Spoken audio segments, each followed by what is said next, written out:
YTBC, what is the deal? So, question. I want to know, who do you guys think has the best jab in heavyweight history? Now, just, looking at all the heavyweights in the history, there's names that's going to pop out. George Foreman, to me, had a really good jab, powerful jab. It was almost like a power punch, almost like another fighter who he tried to resemble in the ring that I'll get to later. Michael Moore had a pretty decent jab in his heyday. Joe Louis had a nice jab. Riddick Bowe was a big, strong guy with a nice jab. Wasn't very accurate, but it did what he needed to do, and he can get off his combinations with his jab. But it was very, consistent with his jab and constant. Ezra Charles was another slick fighter back in the day that had a very good jab. Even Mike Tyson, he knew how to use his jab at the right time. It was more about timing with Mike Tyson, as Ezra Charles was more, combination puncher, fast hands, good defense, but he had a masterful jab. Guy like Ray Mercer had a hard thudding jab. Even a guy, if you want to say Gentleman Jim Corbett from way back in the day, Jim Corbett was the first heavyweight, that they say that modernized boxing. They took it from the bare knuckle style that John L. Sullivan and them used to do when he was dominating. And when he fought Corbett, people thought that it was the jab and his movement and footwork and hand speed that was giving Sullivan problems. So if you want to throw Gentleman Jim in there just for, changing the sport and switching it up and modernizing it, a guy like Jack Johnson, who was known as the first defensive wizard, even his jab, he had a nice jab. Even though Jack Johnson used to, wrestle and hold in the ring a lot, man, he was a very strong dude, but he had a jab, a very nice jab. But when you shrink it down and get to the top 4 or 5, I think there's 5 guys, man, who jabs really stick out, in my opinion. It's just my opinion, and I'm curious to hear yours. But I'm going to start with number 5. Now, some of you may think this dude has the best jab in heavyweight history, and that's fine if you do. I mean, he's in my top 5. At number 5, I'm going to go Lennox Lewis. His jab was, it was a stiff jab. Sometimes it'd be stiff. Sometimes he'll do it just to blind you to set up the right hand. Sometimes he'll paw with the jab a little bit, but he will get lazy sometimes with his jab, and guys will come over the top on Lennox sometimes and catch him. But that was rare, but Lennox had a very good jab, can keep the distance with it. Like I said, use the right hand, but sometimes he'll just paw with it just to keep you at bay. But I do have him in my top 5. I have him number 5. Okay, number 4, I'm going to go with Sonny Liston. I mean, if you just go back and watch the tapes of any Sonny Liston fights, man, when he's using his jab, this jab was like a power punch. His jab was like a left hook or a straight right hand. I mean, he had one of the most powerful jabs. Him and George Foreman right up there with just power jabs. I mean, those jabs that'll snap your head back, bust your nose, probably knock you down. He had a very good jab too. So he's number 4 on my list. Number 3, I'm going to go with Vladimir Klitschko.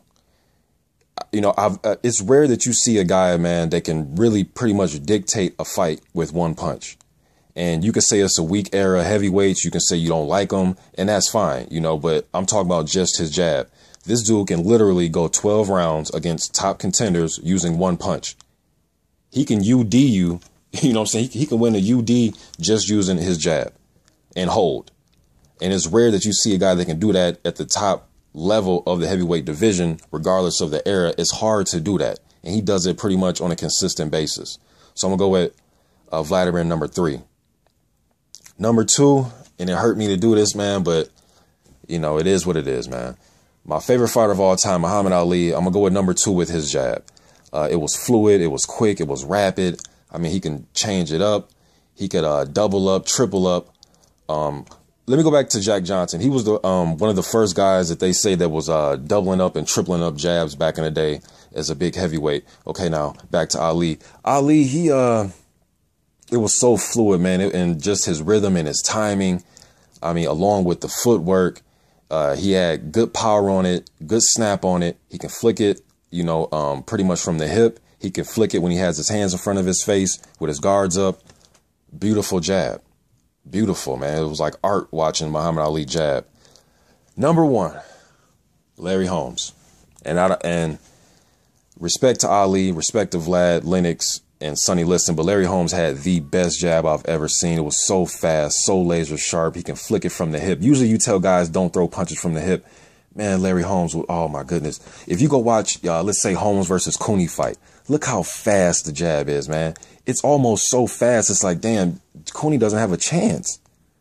He's not even going to get in punching range to land a shot. When Holmes had that jab flicking and that sting on it, damn, that jab was beautiful, man. You know, sometimes guys will come over the top and catch him. You know, we know Holmes been knocked down a few times in his career, but he would always get up, except against Mike Tyson. But his jab was beautiful. And speaking of Mike Tyson, even in Mike Tyson fight, when Holmes was on his feet, moving around, flicking that jab, Tyson had bricks in his feet. Even though it was quick and it was only for like half of a round, but you even hear the commentators. I believe Ray Leonard was one of the commentators that night.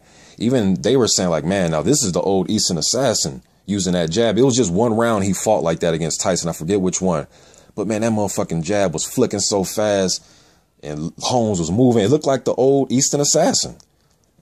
And I would have loved to see Prime Holmes versus Mike Tyson. But anyways, my opinion, I'm gonna go with Larry Holmes, the best jab. And I believe it's hands down, in my opinion. Like I said, just if you're looking at how accurate it is, how quick it is, he can flick it from the hip. He can flick it from upstairs. He can flick it on the move. He would be in close quarters sometimes and he'll still flick a jab out there. It was just stinging. It was amazing, man. It's the best jab I've ever seen, probably in boxing, period. Any weight class. Larry Holmes, hands down. Want to hear you guys' opinion on it. I know your list is going to be different from mine. So I'm going to go over my list again. Number 5, Lennox Lewis. Number 4, Sonny Liston.